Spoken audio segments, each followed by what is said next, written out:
allez? Bien? Mieux que ce matin? Voilà quelques mois que Nicole a pu placer sa mère, nous l'appellerons Claire, dans un EHPAD de Toulouse. Un choix devenu nécessaire après que Claire ait perdu son mari et que le maintien au domicile devienne dangereux. Ça a pu aller comme ça pendant 6 mois de temps. Et puis au mois de mai, c'était le jour de la fête des mères, je m'en souviendrai, elle a fait une chute, on l'a retrouvée le matin par terre. C'était plus possible, donc il fallait que j'aille m'installer chez elle pour dormir tous les soirs.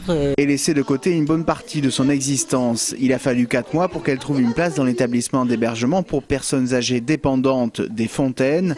Un délai plutôt court. Nicole mesure sa chance. D'avoir une place ici, oui, parce que j'ai des amis qui cherchent des places, qui ont des problèmes et c'est très difficile d'en avoir. Ça peut aller de 6 mois à 1 an ou plus. Sur Toulouse, on compte 9 EHPAD publics, comme celui des Fontaines, et l'attente moyenne est estimée à 1 an avant d'obtenir une place.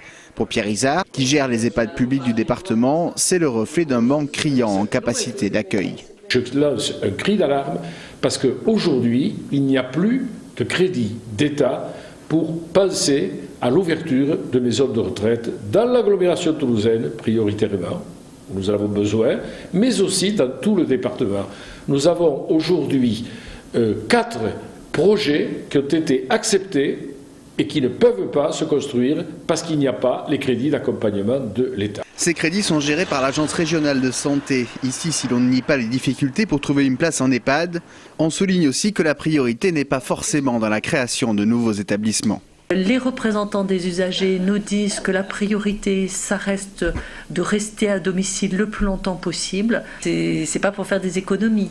Une place de soins infirmiers à domicile coûte aussi cher qu'une place en EHPAD. On ne méconnaît pas qu'il y a des difficultés et que certaines personnes âgées ont du mal à trouver une place. C'est bien pour ça qu'on veut privilégier l'accueil en EHPAD des personnes âgées dépendantes, alors qu'à l'heure actuelle, il y en a quand même 15% qui ne sont pas dépendantes. Selon l'ARS, 15% des places en EHPAD seraient donc occupées par des personnes âgées suffisamment valides pour être maintenues à domicile. Un argument que balaye Pierre Izard. Je ne peux pas, en tant que médecin et en tant que président du Conseil général, accepter ce qui me paraît être quelque chose d'ignoble et d'injuste qu'un administratif dise un tel peut aller en maison de retraite médicalisée, un tel n'ira pas. C'est pas possible. On ne rentre pas par plaisir en maison de retraite. On y rentre parce que souvent, on ne peut pas faire autrement.